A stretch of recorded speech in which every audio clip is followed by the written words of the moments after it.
Hello दोस्तों। तो कैसे हैं आप सभी? आशा करता हूँ ठीक होंगे। बीते कुछ दिनों में माइक खराब होने के कारण रिकॉर्डिंग भी पूरी नहीं हो पाई, तो फिर अब एक नया माइक लिया है। ये वायरलेस माइक मैंने लिया है। आशा करता हूँ साउंड क्वालिटी भी अच्छी होगी इससे। और जो पीछे कुछ वीडियो में आवाज़ नहीं क्लियर आ पा रही थी, वो सभी आवाज़ अब शायद क्लियर हो जाए इससे। तो क्योंकि माइक आ चुका है, अब तो हम आवाज़ का लेवल भी अच्छा हो चुका है, और प्लस आपकी सभी की कृपा से और आप सभी की सपोर्ट से हमारे चैनल जो है 1000 मेंबर्स पूरे कर चुका है अपने। तो हमें अपना ही समर्थन ऐसे ही देते रहिए। हम अपना फाउंडेशन मैथ का बैच शुरू करने वाले थे, जैसे कि 1000 सब्सक्राइब पूरे हुए, तो इस उपलक्ष्य में मैं आपको पूरा एलजेब्रा और फाउंडेशन मैथ कवर कराऊंगा। ठीक है, तो आपको मैथ सीखने के लिए बिल्कुल जीरो से सिखाऊंगा। आप अपने साथी को, किसी भी दोस्त को चैनल का लिंक शेयर कर दीजिए और उससे कहिए रेगुलर क्लास चलेंगी 9 बजे से। यहाँ पर लाइव की बात रहेगी, लाइव भी चलेंगे। आप कमेंट बता दीजिए, लाइव चाहिए तो लाइव चल जाएगी। फिलहाल मैं रिकॉर्डेड फॉर्म में दे रहा हूँ फर्स्ट क्लास, आप बता दीजिएगा इस पर प्रतिक्रिया अपनी। ठीक है, तो आप लिंक अपने दोस्तों के साथ शेयर जरूर करें। यहाँ पर सबसे पहले हम बात करते हैं जो फाउंडेशन मैथ है, आपका बेसिक जो मैथ है, बिल्कुल ही जहाँ से मैथ सीखने की शुरुआत है कंपटीशन का। बहुत से बच्चे जिन्हें मैथ समझ में नहीं आता वो भी मैथ सीखेगा। ठीक है, अब बिल्कुल शुरुआत से जिम्मा उठा लिया है, अब ये पूरा होगा जरूर। तो सबसे पहले तो देखिए, आपको टेबल्स तो खुद ही याद करने पड़ेंगे सभी, और आप पे प्लस के, माइनस के, डिवाइड के और मल्टीप्लेक्शन के सवाल आने चाहिए। ठीक है, ये तो बेसिक हो जाती चीज़ें, ये नहीं होगा। ठीक है, अब हम बात करें कुछ संख्याओं की। तो संख्याओं की यदि हम बात करेंगे, सबसे पहले नंबर पर हम बात करते हैं संख्याओं की किसके आधार पर। आज हम पढ़ेंगे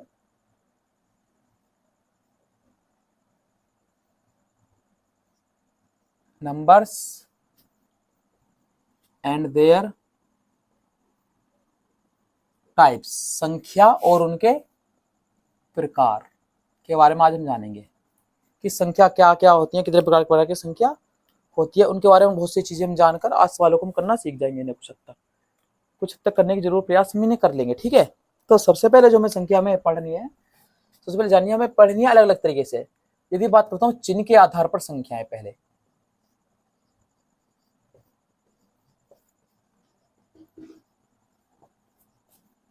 अब चिन्ह के आधार पर जो होती है संख्या, दो प्रकार की होती है। एक हमारी होती है ऋणात्मक संख्या और एक होती है हमारी धनात्मक संख्या। दो प्रकार की संख्या चिन्ह के आधार पर हमारी होती है। पहली धनात्मक, इन्हें हम बोलते हैं पॉजिटिव नंबर, पॉजिटिव। दूसरी हमारी होती है ऋणात्मक, नेगेटिव नंबर। ठीक है, अब धनात्मक क्या होती है, जो संख्या धनावेश में हो वो धनात्मक होती है। मैं कहूँ जीरो के बाद वाली संख्या। आपने नंबर लाइन देखी थी कभी बचपन में, तीसरी चौथी क्लास में बनवाते थे सर, तो जीरो के बाद कुछ संख्या लिखी होती थी, या जीरो के बाद 2 3 4, ये डॉट डॉट डॉट इन्फिनाइट तक हमारा ये होता था। ठीक है, इस तरीके से ऐसे ही माइनस में होता था हमारा। तो ये जीरो से आगे की जितनी भी संख्या हमारी, ये वाली, ये सभी, ये कैसी संख्या हमारी भैया, ये धनात्मक संख्याएं हैं। ठीक है, और जो जीरो से हमारी LHS मतलब राइट हैंड साइड पे आती है, या जीरो से पीछे आती है, वो सभी संख्या कैसी होती है हमारी भैया, ऋणात्मक संख्याएं होती हैं। तो चिन्ह के आधार पर दो प्रकार की संख्या हमने जानी, ऋणात्मक, धनात्मक। और इसको छोड़, इसके अलावा भी एक संख्या और होती है जो हमें जाननी चाहिए, वो होती है उदासीन संख्या, डिसइंटरेस्टेड या न्यूट्रल नंबर, उदासीन। ठीक है, ये ना तो प्लस की होती ना ही आपकी माइनस की होती। इसमें जो जीरो है आपकी, वो उदासीन संख्या है, ना तो जीरो प्लस के पक्ष में ना ही माइनस के पक्ष में। तो हमने चिन्ह के आधार पर दो प्रकार की संख्या पढ़ी। धनात्मक संख्या जीरो के आगे चलती है सभी, जीरो से जितनी बड़ी संख्या होती है वो सभी कैसी होती है, धनात्मक संख्या होती है। और जितनी भी संख्या जीरो से छोटी होती हैं वो सभी क्या होती हैं भैया, ऋणात्मक होती हैं। ठीक, और जो जीरो है वो खुद कैसी है संख्या है, जीरो खुद है उदासीन संख्या। यहाँ तक ये चीज क्लियर हुई आप सभी की। चलिए इसे स्क्रीनशॉट लेकर नोट कर लीजिए, या वीडियो यूज करके नोट कर लीजिएगा। ठीक है, अब चिन्ह के आधार पर जाना हमने। फिर दूसरी बात आती है दशमलव बिंदु के आधार पर।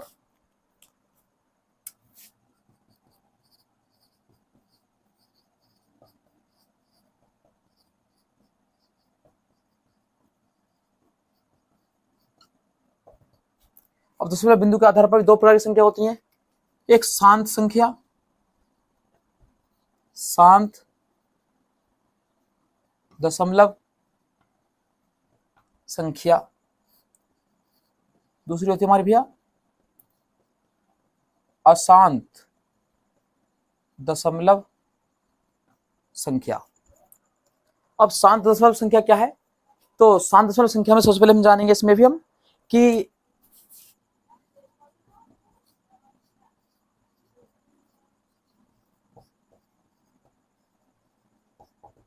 शांत दशमलव संख्या में दशमलव बिंदु के बाद सबसे पहले जानिए, कोई भी संख्या ऐसे आपने बहुत सी संख्या लिखी हुई देखी होंगी, तो ये होता है दशमलव बिंदु, ठीक है, दशमलव। और इसके बाद की जितनी भी डिजिट होती हैं उनके बाद जो उन्हें प्रोनाउंसिएशन करने का, उन्हें उच्चारण करने का जो सही तरीका है वो एक एक करके किया जाता है। यदि इसे आप 3.53 बोलेंगे तो आपका ये गलत होगा, ठीक है, बोलना। हालांकि बोलने से कुछ फर्क नहीं पड़ता, मगर फिर भी जो सही तरीका वो ये है कि 3.53 या 53, तो पॉइंट के बाद की डिजिट एक एक करके बोली जाती है। ये चीज आपको पता होनी चाहिए। तो ये दशमलव है। देखिए आप यहाँ पे दशमलव बिंदु के बाद में निश्चित अंक है, यहाँ पर भाई दशमलव बिंदु के बाद में निश्चित अंक है, बिल्कुल फिक्स अंक है। तो ये हमारी शांत दशमलव संख्या है। यही मैं इस संख्या को यदि ऐसे लिखूं, मैं एक संख्या को 1 3 3 3 डॉट डॉट डॉट डॉट, अब यहाँ पे पता नहीं दशमलव संख्या के बाद में कितने अंक है, क्योंकि यहाँ पता नहीं है, तो हमारी कैसी संख्या होगी? अशांत दशमलव हो गई, इसमें अनिश्चित अंक हो गए। या फिर मैं कहूँ 3.3 के ऊपर बार।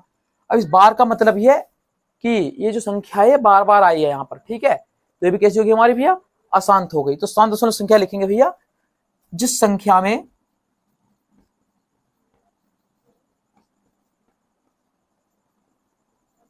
दशमलव बिंदु के बाद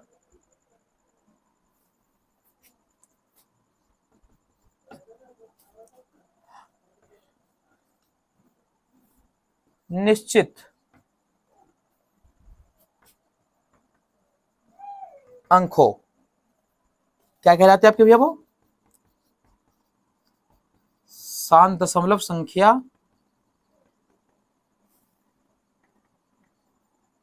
कहलाती है। यह चीज यहां तक क्लियर भैया?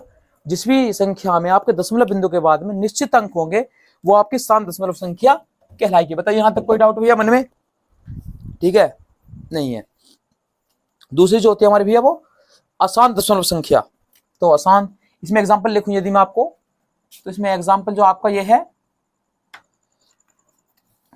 0.12, 0.35, 1.27, ये सभी कैसी संख्या हमारी शांत दशमलव संख्या है, ठीक है हमारी ये सभी। और यदि मैं अशांत दशमलव की बात करूं, मैं अशांत दशमलव संख्या, अब जिस संख्या में दशमलव बिंदु के बाद अनिश्चित अंक हो, मतलब कि पूर्ण रूप से ज्ञात ना हो कितने अंक हैं, ठीक है, अनिश्चित अंक हो, वह अशांत दशमलव संख्या कहलाती है, ठीक है। जिसमें दशमलव बिंदु के बाद में अंक पता ना हो, वो कैसे कहलाएगी? अशांत दशमलव संख्या कहलाएगी। यदि मैं आपको एग्जांपल दूं यहाँ पर, जैसे मैंने कहा कि 0.13 के ऊपर बार, अभी 1 3 बार बार आता रहेगा, या फिर हम लिखते 0.333 डॉट डॉट डॉट, ये अशांत है। तो अब तक जो हमने फिर से पढ़ा, फिर से रिवाइज करा देते हैं एक बार। हमने चिन्ह के आधार पर बताई दो प्रकार की संख्या, एक धनात्मक एक ऋणात्मक। जो धनात्मक संख्याएं हैं वो 0 के बाद वाली संख्याएं हैं, जो ऋणात्मक संख्याएं वो 0 से पहले आती है हमारी। और उसके बाद में फिर हमने जाना चिन्ह के आधार, जो दशमलव बिंदु उसके आधार पर दो प्रकार की संख्याएं हैं। एक उदासीन भी पढ़ी हमने, ठीक है, उदासीन ना तो प्लस में जाती है ना ही माइनस की तरफ रहती है, वो अपना अलग ही उसका ग्रुप है, एक अलग ही, ठीक है। जो दशमलव बिंदु के आधार पर दो प्रकार की संख्या है, एक शांत दशमलव संख्या, ठीक है, इसे बोलते हैं टर्मिनेटिंग नंबर, एक अशांत दशमलव संख्या, नॉन टर्मिनेटिंग नंबर या फ्रैक्शन बोल सकते हैं आप इन्हें। अब ऐसी संख्या जिसमें दशमलव बिंदु के बाद में निश्चित अंक होते हैं वो कैसी कहलाती है? आपकी शांत संख्या कहलाती है। और जिसमें अनिश्चित अंक होते हैं वो क्या कहलाती है? अशांत कहलाती है, ठीक है। आशा करता हूँ दोनों बातें यहाँ तक आपको क्लियर हुई होंगी, दिमाग में भी अब तक सेट हो गई होंगी, ठीक है। इसे नोट कर लीजिए, आप स्क्रीनशॉट ले लीजिए, तो ले लिया आप सभी ने स्क्रीनशॉट। इसके बाद में हम पढ़ेंगे संख्या के और अन्य प्रकार गुणों के आधार पर। देखिए आपको ये याद होना चाहिए क्योंकि पहले बेसिक क्वेश्चन यहीं से बनते थे, पहले बहुत पहले जब आप पुरानी बुक देखेंगे एस चंद वालों की या बहुत पुराने एग्जाम्स, बहुत ही ज्यादा पुराने, आज से कम 16-17 साल पहले के एग्जाम, तो उनमें ये नंबर्स आते थे कि कौन सी विषम संख्या कौन सी सम संख्या, ऐसे ऐसे क्वेश्चन भी आते थे बहुत छोटे छोटे एग्जामों में कई बार पहचानने के लिए। ठीक है, तो ये हमने कुछ जाना संख्याओं के मुख्य प्रकार। उसके बाद में हम और जानते हैं कौन कौन सी संख्याएं और कैसे कैसे प्रकार हैं। मैं डेफिनेशन हाथों हाथ बता जाऊंगा, आप नोट कर लीजिएगा। ठीक है, उन्हें हाथों हाथ। तो सबसे पहले हम पढ़ेंगे इसमें, अब हम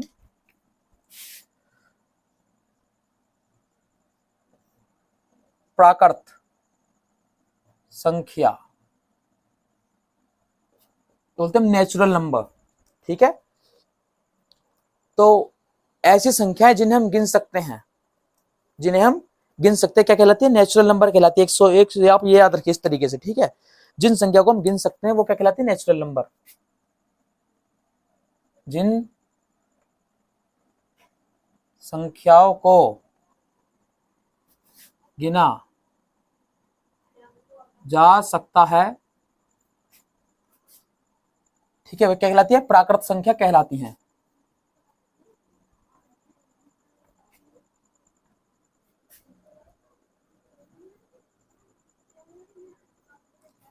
ठीक है, यदि मैं आपको एग्जांपल दूं, यदि इसमें मैं तो आप कहीं भी यहाँ बचपन में हाइड एंड सीक खेले होंगे या कोई भी गेम खेलते तो सबसे पहले गिनती जो आपकी काउंटिंग है वो कहाँ शुरू करते हैं आप भैया? 1 से शुरू करते हैं। 1 2 3 dot dot dot dot dot कहाँ तक भैया? इन्फिनाइट तक। ये हमारी कैसी संख्या होगी? प्राकृत संख्या, नेचुरल नंबर। यहाँ तक चीज क्लियर है? फिर उसके बाद में जो हमारी ये थे पूर्ण संख्या,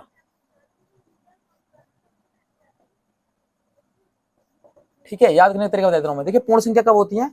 जो प्राकृत संख्या है, ठीक है, जो प्राकृत संख्याएं यदि हम उनमें जीरो को शामिल कर लें, शून्य को शामिल कर लें, तो वे पूर्ण संख्या बन जाएंगी आपकी। ठीक है, तो प्राकृत संख्याओं में शून्य को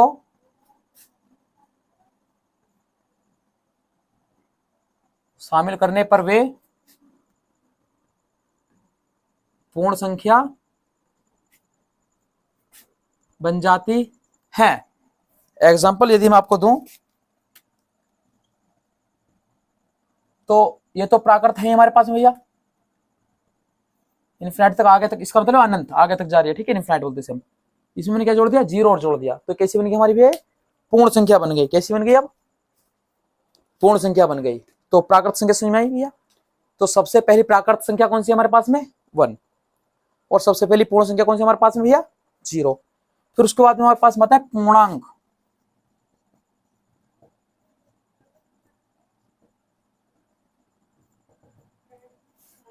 ठीक है, इसे बोलते हैं इंटीजर्स, उसे होल नंबर या इंटीजर्स है। तो पूर्ण संख्याओं में अब जो पूर्ण संख्या बनी है,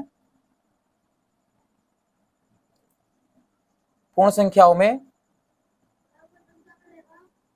ऋणात्मक संख्या को शामिल करने पर वे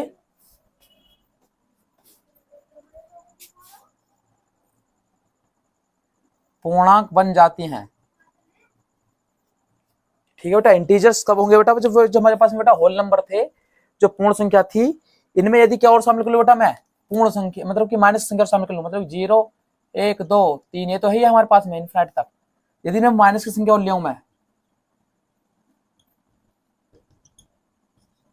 तो हमारा हो जाएगा बेटा कैसे? हमारा इस तरीके से हो जाएगा। ठीक है, तो ये होंगे हमारे कैसी संख्या? पूर्णांक। समय यहां तक भैया ये चीजें क्लियर है?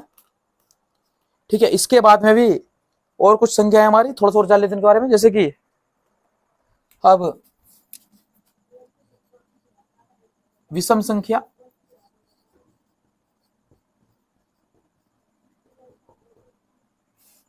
अब विषम सभी को पता है, जो संख्या 2 से पूर्ण रूप में ना कटे, जो संख्या 2 से पूर्ण रूप में ना कटे,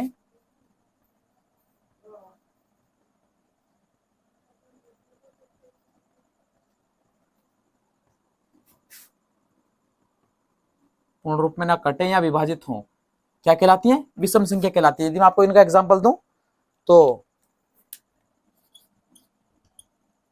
1 3 5 7 और जो आपका 9 भी हो गया इसके अंदर, डॉट डॉट डॉट आगे तक। सबसे पहले विषम संख्या भी हमारी 1 है और सबसे प्राकृत संख्या भी हमारी 1 है। ठीक है, यहां तक क्लियर भैया, सभी को समझ में आया?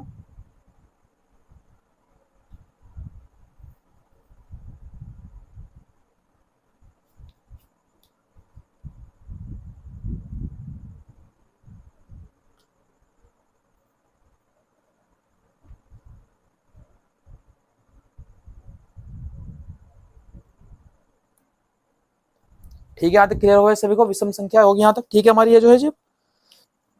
अब विषम संख्याओं के जो बाद में है हमारा, ठीक है, तो विषम संख्याओं के बाद में हमारी आती फिर भैया सम संख्या।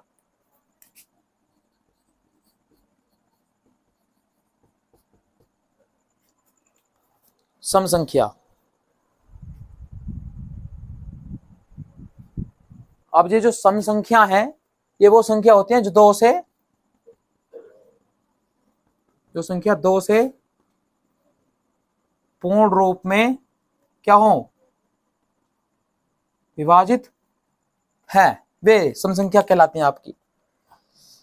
इसके एग्जांपल यदि आप लिखेंगे तो 2 4 6 8 ये आपके अनंत तक, इनफिनिटी तक क्या है आपके भैया, इसके एग्जांपल सम संख्या के। फिर होती है हमारी कौन सी भैया, अभाज्य संख्या।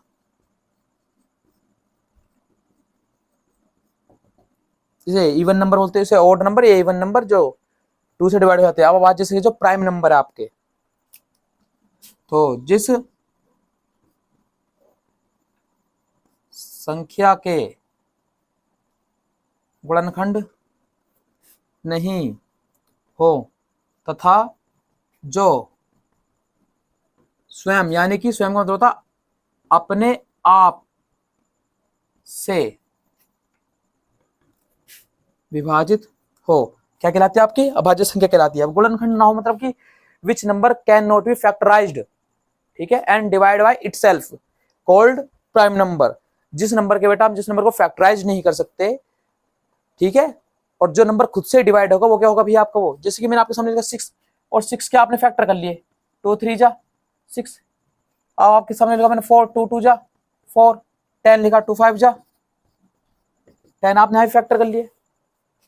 मगर यदि मैं आपके सामने 2 लिख दूं तो 2 1 जा 2 आप ये करेंगे, मगर 1 को छोड़कर अदर फैक्टर होने चाहिए, तो आप पाएंगे कि इसके अदर फैक्टर नहीं हो सकते। तो इसका मतलब 2 जो है हमारी कैसी संख्या है, वो अभाज्य संख्या है। ठीक, तो हमने डाला यहां पर एग्जांपल में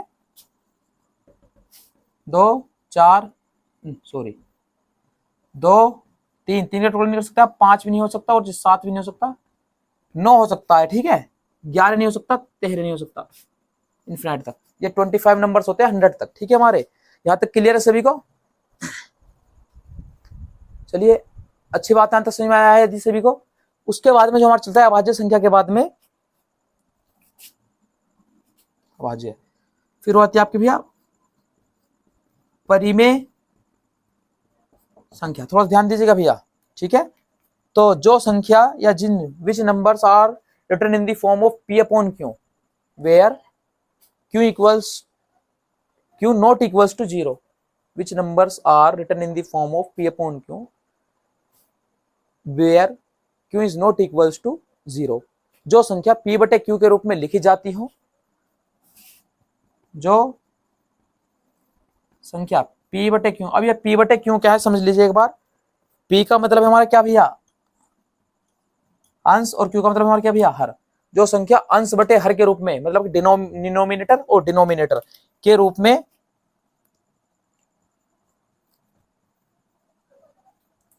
लिखी जाती हैं और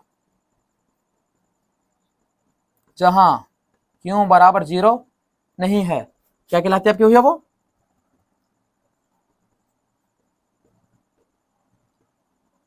परिमेय संख्या कहलाती है। ठीक है, तो 0 भी परिमेय संख्या है, 0/1। अब देखते हैं पहले क्या होता है 0 लिखने से। इसमें लिखा 5/0 और 0/5, तो इसका मतलब देखो ये जो चिन्ह है इसका मतलब भाग भी होता है हमारा, इसका चिन्ह आगे चल के हमें पता पड़ेगा अनुपात भी होता है। ठीक है, कई मतलब होते हैं इस चिन्ह के। तो इसका मतलब है 0 से भाग देना 5 को। क्या आप 0 का पहाड़ा पढ़ के 5 ला सकते हैं? तो आप कहेंगे इनफिनाइट, इनफिनाइट भी नहीं, वो स्थिति संभव ही नहीं है कि आप 0 का पहाड़ा पढ़ के 5 ला दे, तो इसी कंडीशन को कहा जाता है अपरिभाषित। तो इसलिए बट्टे में क्या होना चाहिए 0, और जबकि परिमेय संख्याओं की स्वयं की एक परिभाषा है अभी, ठीक है। तो अब ये देखिए 5 और 5 में 0 को भाग देना है, 5 का पहाड़ा पढ़िए जो 0 आ जाए, तो 5 का पहाड़ा आप 0 बार पढ़िए, 0 आ जाएगा नहीं आ जाएगा भैया, क्लियर है यहाँ तक, ठीक सभी को। तो इस तरीके से हम यहाँ पर समझेंगे। तो 0 भी क्या है हमारी एक परिमेय संख्या है, क्योंकि 0 के अपॉन में भी क्या है 1 है हमारा। 2 भी क्या है हमारी परिमेय संख्या है, माइनस के 3/7 भी क्या है परिमेय संख्या है, 22/7 भी क्या है परिमेय संख्या है। पाई परिमेय संख्या नहीं है, पाई की जो वैल्यू 22/7 हम रखते हैं, 22/7 एक परिमेय संख्या है। पाई इज इरेशनल, क्योंकि कई बार हम जब देखते हैं त्रिकोणमिति में पाई का मान 180 हो जाता है जब हम रखते हैं कई बार हम, और कई बार पाई का मान हम 3.14 भी लेते हैं और 22/7 भी लेते हैं, कई बार अन्य मान भी हम लिए जाते हैं, जबकि असली जो पाई है ये उसके नियरेस्ट है ये मान सभी। असली पाई की वैल्यू अभी तक चल रही है सुपर कंप्यूटर्स में, ठीक है, उसकी वैल्यू नहीं मिली किसी को भी। तो 6 भी हो गया, माइनस के 3 भी हो गया, ऐसे भी क्या है आपके भैया परिमेय संख्या, मतलब कि जितनी भी अभी संख्या पढ़ाई मैंने वो सभी किसके अंदर आ रही है, परिमेय संख्या के अंतर्गत आ रही है, ठीक है, वो परिमेय संख्या के अंतर्गत आ रही है। क्लियर है यहां तक। उसके बाद में जो हमारी आती है अपरिमेय संख्या,